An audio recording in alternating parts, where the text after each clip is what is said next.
엔듀로 바이크라고 하면은 어떤 거예요? 일명 우리 한국에서는 산악 바이크라고 하죠. 산악 지형을 그대로 모터사이클로 주행하는 것을 엔듀로라고 합니다. 해외 대회에서 입상 경력도 있으세요? 가장 낮은 클래스를 일부러 처음부터 출전을 했어요. 순위권을 보고 첫날 달렸는데 순위권 안에 들어가더라고요. 아싸! 하고 둘째 날 딱 했는데 1등을 하고 있는 거예요. 그러자마자 바로 그냥 절벽으로 떨어지더라고요.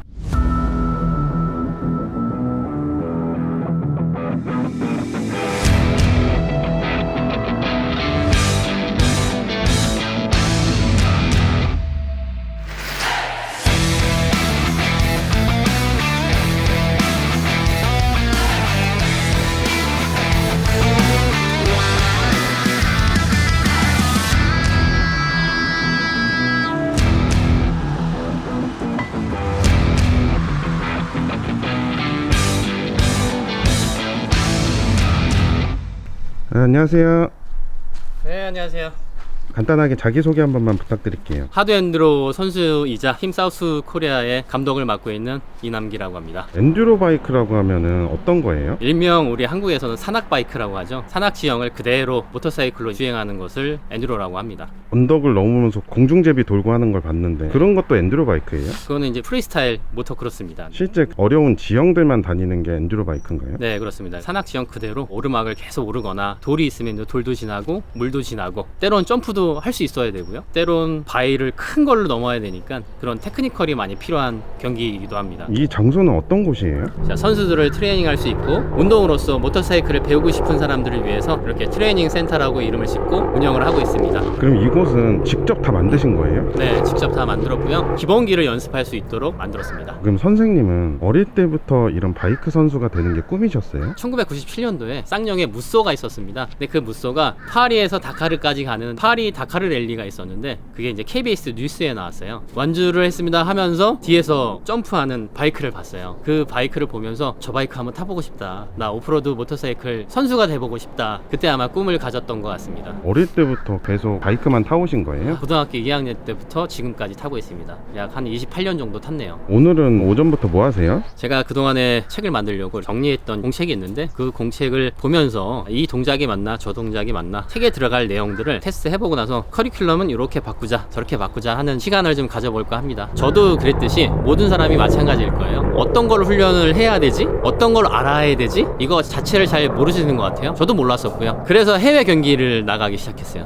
그들은 어떻게 배우고 어떻게 타고 있는지 알려고 하다 보니까 공부가 많이 돼서 커리큘럼이 지금 거의 한 80% 정도는 완료가 된 것 같아요. 그 커리큘럼을 매뉴얼화해서 정리해볼까 합니다. 해외 대회에서 입상 경력도 있으세요? 레드불 루마니악스라는 경기가 있어요. 루마니아에서 하는 경기인데 그 경기를 제가 낮은 클래스를 나가서 이제 금은 동철이라는 클래스가 나눠져 있는데 가장 낮은 클래스를 일부러 처음부터 출전을 했어요. 순위권을 보고 첫날 달렸는데 순위권 안에 들어가더라고요. 아싸! 하고 둘째 날 딱 했는데 1등을 하고 있는 거예요. 그러자마자 바로 그냥 절벽으로 떨어지더라고요. 이게 레이스를 하려면 멘탈도 참 부여잡고 타야 되는데 내가 왜 그랬을까 한참 자기 비판을 하면서 타기는 했어요. 근데 또 도전을 하게 되더라고요. 다음 경기 나가서 이번에 1등 하자 하고 나갔는데 4등인 거예요. 그 다음에 또 나갔어요. 그때는 이제 한국에서 차를 끌고 루마니아까지 내 바이크와 함께 가서 레이스를 했더니 그나마 2등을 했습니다. 정말 어렵게 딴 타이틀이기도 하고요. 그렇게 차를 끌고 직접 가시려면 비용도 만만치 않았을 텐데 그게 다 자비로 가는 건가요? 네, 자비로 갔고요. 한 6개월 돌아다니는데 한 1억 5천 정도 쓴 것 같습니다. 그때 제일 재밌지 않았었나 싶습니다. 진짜 인생에 있어서 내가 좋아하는 것들을 차를 끌고 다니면서 온 세계를 돌아다녔던 게 기억에 많이 남습니다. 엔듀로 바이크를 하시면서 돈을 많이 쓰셨을 것 같은데 얼마나 쓰신 거예요? 5장 정도 썼습니다. 그런 거에 대한 후회는 없으세요? 후회는 없고요. 30대였으니까 가능하지 않았을까. 체력이고 멘탈이고 지금 이제 40대 중반을 달려가고 있는데 재밌었던 것 같습니다. 네. 저는 30대로 봤는데 40대시네요. 올해 44살입니다. 되게 동안이시네요. 아유, 감사합니다. 그럼 평소에는 여기서 수업을 하시는 거예요? 네, 평소에는 수업을 하고 있고요. 기구 앞에서 시뮬레이션 한 다음에 실기를 하는 과정으로 수업을 하고 있습니다. 이 엔듀로 바이크를 취미로 하시는 분들이 많이 계세요? 지금 연세 드신 분들이 참 많고요. 50대 이상 교육생 분들이 많아요. 그 아드레날린을 또 맛보면 계속 올 수밖에 없어요. 평소에 느껴보지 못했던 그런 기분이 라이딩 하면서 많이 듭니다. 그래서 이제 주변 사람들이 많이 찾아오기 시작합니다. 네. 그럼 이런 오토바이는 본인이 자비로 사갖고 교육을 하는 건가요? 네, 일단은 차서 내 바이크로 하는 게 제일 좋고요. 근데 없으신 분들은 렌트를 해서 탈 수 있도록 또 지금 만들어 놨습니다. 저게 기초 훈련인가요? 네네.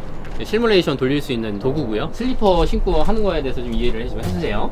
흔들흔들 하게끔 만들어놨고요. 올라타서 균형을 싹 잡는 거예요. 가속 포지션 해보고 감속 포지션 해보고 포지션을 연습할 수 있는 곳입니다. 좌측 우측 선회하기가 힘들어요. 그래서 지금 이 방법들을 손 놓고 할 수 있게끔 어떻게 바이크를 컨트롤할 수 있는지 이런 방법들을 여기서 익숙해지면 바이크 시동을 걸고 오프로드를 주행할 수 있도록 그렇게 가르쳐 주고 있습니다. 이게 어떻게 보면 기초 훈련이네요. 네, 기초 훈련입니다. 네. 근육들이 다 스위치가 꺼져 있는데 그 스위치를 하나씩 켜놓고 나서 여기 와서 똑같은 근육을 쓸 수 있도록 만들어주는 게 기초라고 생각을 합니다. 그럼 이런 기초 훈련을 마치고 자기 바이크로 입문을 하려면 얼마 정도 선의 바이크를 사야 돼요? 지금 한 1,800만 원에서 2천만 원 가량 있어야 오프로드 바이크를 새 걸로 구매를 할 수가 있습니다. 아, 입문용도요? 중고로 산다고 하면 4,500만 원 선이면 될 것 같습니다. 대신 보호대가 있어요. 전신의 보호대를 다 차거든요. 좋은 걸로 저는 해야 된다고 보거든요. 그만큼 보호 성능이 좋으니까 보호대가 한 300만 원 정도 나올 것 같습니다. 하지만 이제 처음 시작할 때는 렌트 할 수 있는 게 있으니까 렌트를 해보시고 나서 더 깊게 들어가려고 하면 그때 구매를 하셔서 시작을 하면 좋을 것 같습니다. 네. 이후 스케줄은 이제 책을 쓰기 위해서 연습을 하시는 건가요? 연습하기 전에 여기서부터 간단히 몸 풀고 기본적인 훈련을 합니다. 선생님, 이 벽에 있는 메달들은 다 뭐예요? 제 경기의 완주 메달들입니다. 엔드로는 이제 1등, 2등 했다고 해서 좋은 게 아니라 가서 완주를 해야 되거든요. 내 내구성과 바이크가 그 경기를 완주할 수 있는 실력이 돼야지 이 완주 메달을 받을 수 있거든요. 유라시아 횡단을 하면서 내 바이크를 가지고 가니까 2등을 했습니다. 2등을 한 것도 전 세계 2등이에요? 그 클래스에서만 그렇습니다. 그때는 한 55개국 정도 나왔습니다. 그렇게 2등을 하면은 뭐 상금도 있는 거예요? 대부분의 경기가 상금은 없고요. 사진 이렇게 찍고 이렇게 트로피 하나 받는 게 다예요. 진짜 자기 만족을 위해서 경기를 한다고 해도 과언이 아니네요. 전 세계 선수들은 인정을 해주는 편이에요. 그럼 아까 첫 번째 경기에서 절벽에 떨어졌다는 게 진짜 절벽에 떨어진 거예요? 네네. 진짜 절벽에 떨어져서 거기서부터 길을 만들어서 오고 했었어요. 절벽으로 미끄러지신 거예요?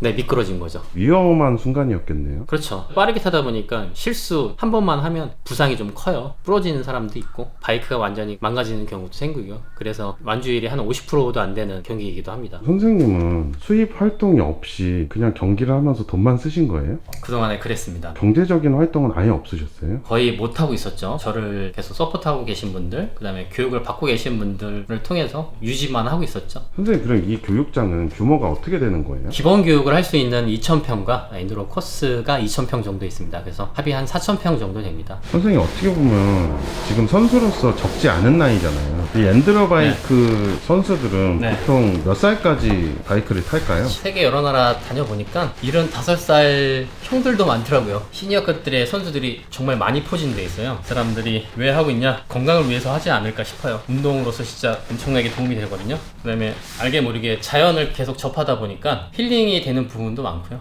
오히려 몸이 다쳐서 오래 못 탈 것 같았는데 운동이 많이 되나 봐요. 네, 기본적인 코어가 잡히지 않으면 바이크를 못 타요. 어떻게 보면 바이크를 오래 타기 위해서 안 다치게 하는 게 정말 중요한 거네요. 그렇죠. 오프로드 바이크는 밸런스 바이크라고 생각을 하셔도 돼요. 몸의 밸런스가 맞아야 바이크 올라타서도 그 밸런스가 맞습니다. 그 밸런스를 유지할 수 있도록 만들어주는 게 첫 번째 숙제인 것 같습니다. 그래서 필라테스 강사 자격증도 따고요. 패들보드라는 게 있어요. SVP라고 하는 건데 움직이는 근육이 저희랑 똑같아요. 그런 인스트럭터 과정도 따놓고 공부를 많이 하는 편입니다. 훈련하기 위해서. 선생님, 지금 이건 왜 하시는 거예요? 바이크 타기 전에 워밍업 하는 의미도 있고요. 근육을 쓰는 방법이 비슷합니다. 그런 근육들이 스위치가 켜질 수 있도록 하는 과정입니다. 그렇게 힘들어 보이지 않는데 제가 한번 해봐도 네, 될까요? 해보시죠. 자, 로잉 머신이 노젓는 거예요. 자, 쭉 허리 펴고 허리가 말리지 않게 쭉 이렇게 쭉 앞으로 갔다가 벌써 힘드나요? 자, 이제 잡으실게요. 네. 왜 이렇게 뻣뻣해요? 네, 오케이. 자, 숨 쉬고 뱉으면서 뒤로. 잠깐만요. 아, 이게 쉽게 네. 당겨지는 게 아니군요. 네, 잠시만요. 이거 좀 줄여놓을게요. 네. 숨 쉬고 뱉으면서 당기세요. 오케이. 이렇게 서야 됩니다. 이렇게 등 펴지게. 오케이.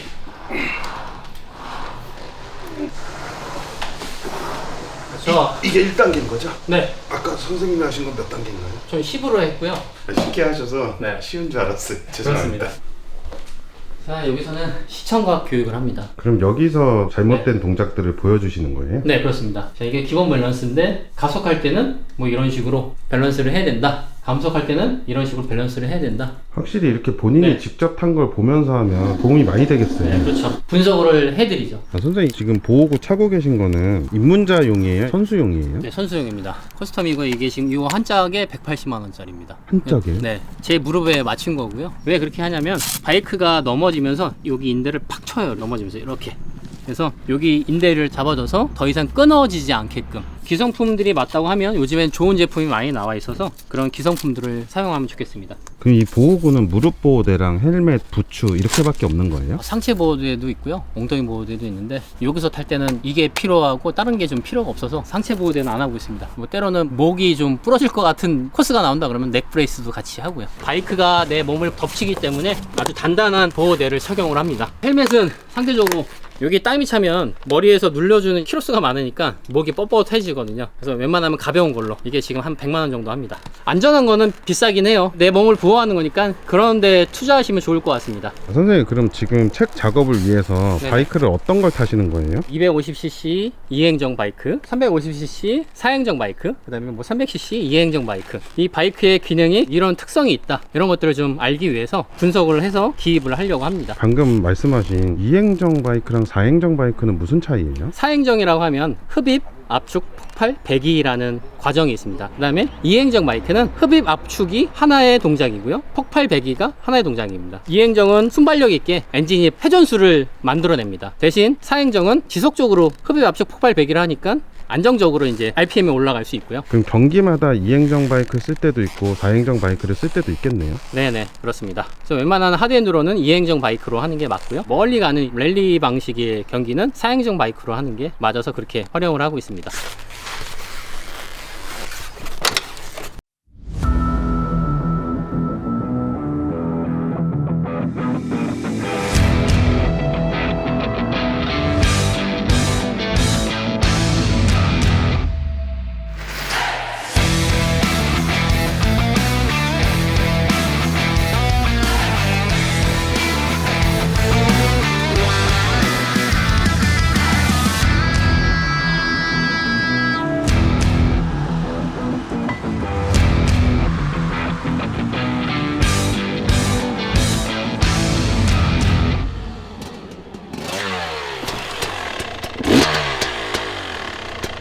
선생님 이렇게 타시는 걸 봤는데 타는 내용들을 책에 기록하는 이유가 있으세요? 저도 이게 배우려고 해외 서적을 많이 봤습니다. 근데 해외 서적들은 정말 기초적인 비기너의 그런 과정들이 다 빠져 있더라고요. 이해하기가 너무 어려웠고요. 이 똑같은 과정을 제가 이해하기 쉽게끔 풀어서 그 다음 과정을 갈 수 있는 책들을 좀 만들려고 합니다. 기초 과정들이 탄탄해지면 안전한 라이딩이 되지 않을까 싶어서요.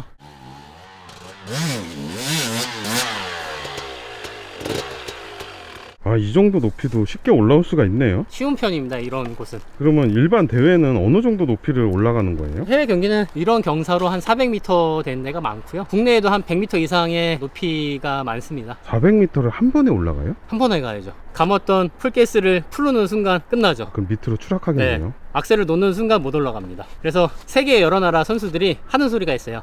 풀가스. 이렇게까지 오랜 기간 동안 한 길만 보고 걸어오신 거잖아요. 그 이유가 있을까요? 라이딩 할 때 너무 좋고요. 바이크 레이스를 했을 때 가장 행복합니다. 그 다음에 모르는 사람들을 알려줬을 때 정말 즐겁습니다. 그래서 지금 제가 하고픈 일을 하고 있고 행복한 일을 하고 있어서 지금 앞으로 계속 갈 수 있을 것 같습니다.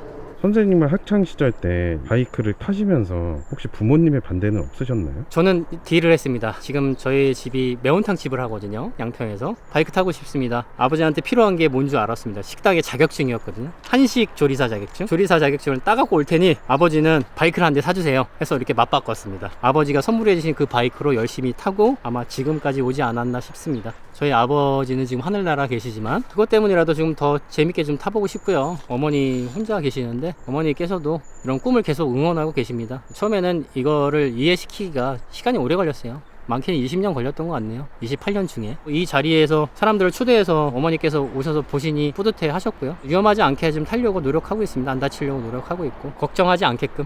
네. 보통의 사람들은 경제적인 이유 때문에 안정적인 직업을 선택하잖아요. 그런 직업을 선택하지 않았던 거에 대해서 후회는 없으세요? 꿈을 위해서 계속 도전하다 보니까 여기까지 왔습니다. 저의 꿈을 지금 서포트 하시는 분들이 한 명, 두 명 생겨나고 있어요. 그래서 그 꿈을 실현시킬 수 있을 것 같고요. 저와 같은 길을 갖고 있는 사람들한테 제가 그 길을 나눠드릴 생각입니다. 선생님은 엔듀로바이크 선수 또는 교육자로서 최종 목표가 있을까요? 엔드로바이크에 대한, 아니면 오프로드 모터사이클에 대한, 아니면 더 넓게는 모터사이클에 대한 대중화겠죠. 레이스를 정말 레이스답게 만들고 그들이 함께 즐길 수 있고 보는 사람도 타는 사람도 즐길 수 있는 이런 경기들을 앞으로 좀 만들어내는 게 숙제이자 꿈입니다. 선생님 오늘 저와 이렇게 하루 종일 함께 하셨잖아요. 소감 한 말씀만 부탁드릴게요. 김창준 감독님과 지금 함께 해보니까 그동안에 다른 분들과도 작업을 해봤는데 새로운 또 시선에서 저를 또 봐주셔서 새로운 생각을 또 하게 되는 것 같습니다. 저는 또 함께 할 수 있는 사람이 한 명 더 얻은 것 같아서 좋고요. 앞으로도 저와 함께 해주셨으면 좋겠습니다. 그리고